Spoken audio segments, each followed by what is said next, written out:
if we go into the details, then we talk about, the energy transactions, right? So basically, every interactions that you've ever had, every emotion that you've ever felt, anything that's ever happened in your life has been some sort of energy transaction.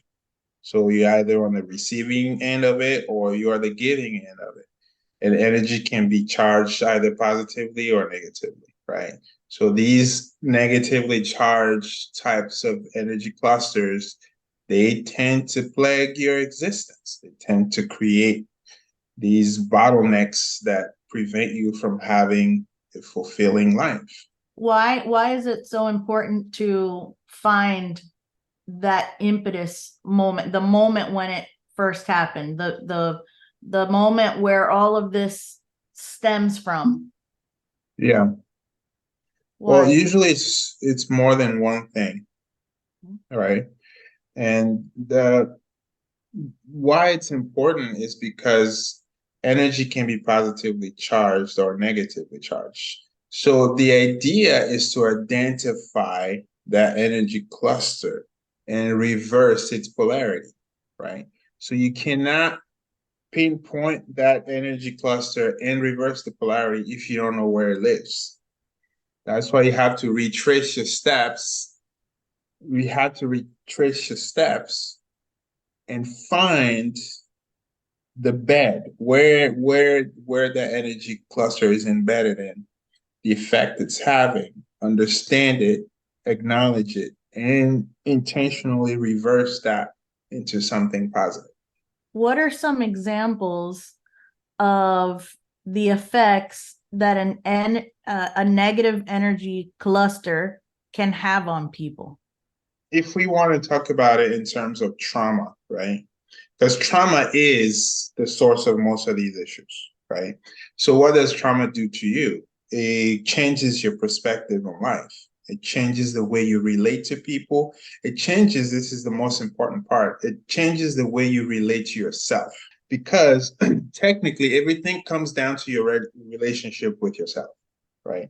Because technically, whatever happens to you, when you survive it and you walk away, technically you're fine, right? That's what they ask you.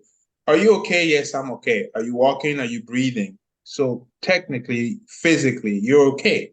But then that energy lives on within you, right? So then you go through life living as if you've actually walked away from this, but you have not. The energy persists.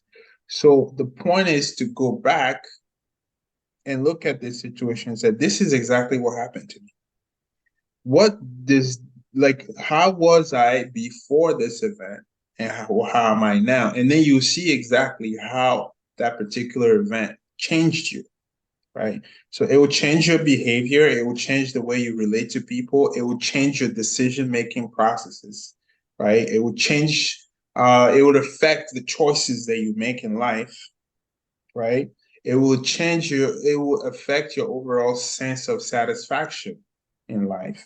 Because a lot of times when you have these unresolved issues, no matter how well you do in life, you always see it through certain lenses, either self-criticism or self-pity, depending on, the effect of that particular trauma. So the idea, and again, without any judgment, is just to identify how this is affecting you or what this has turned you into. What it has turned you into is the whole idea of the proxy, because the event creates a version of you that is not your authentic self. So over time, you become something that is not really what you would recognize as your authentic self. And progressively, you become further and further removed from that version of you. And that's how you find people just looking at themselves like, what has happened to me? Like, I don't even recognize how many times have you heard someone say, I can't even recognize myself in the mirror anymore. I don't know what happened to me.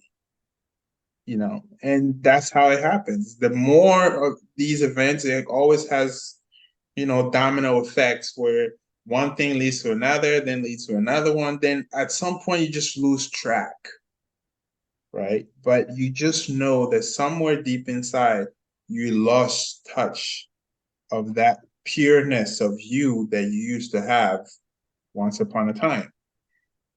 So the whole idea is to reconnect the person to that authentic version of you, right? That somehow life events literally created layers and layers and layers of barrier between your authentic self and the person that you find yourself being right now, which is mostly built around a sense of meeting expectations. When a person is born, right, if you observe children, they're authentic. They don't mind being silly. They don't mind making mistakes. They express themselves honestly, freely. And then over time, it gets taken away from them, right? You have to live by the rules. You have to, have to. And progressively, it becomes an existence of expectations. As long as you meet expectations, you're okay. That's the message, right? With parents at home, as long as you meet their expectations, you're okay. You go to school, as long as you meet the expectations, you're okay. In relationships, as long as you meet expectations, you're okay. So it becomes an expectation type of transaction. Along the way, many things have happened to you. But again, you just try to meet those expectations. No matter what happens to you, you have to get up the next morning and go to work, put on the face, and do all the things that you're expected to do. So the whole exercise of what we're doing is to bring back the authenticity because that's the only way you feel fulfilled as a person. Mm-hmm. Otherwise, nothing will feel quite right. You meet expectations all day. We all got really good at meeting expectations, Mm-hmm. but it's just never enough. And that is why, because that's not you. You're only doing things that you're expected to do. So this exercise of finding a way back to your true self, your authentic self, that gives you like a sense of peace. And that sense of peace, like that sense of inner peace with yourself, is a very powerful thing. Incredibly powerful.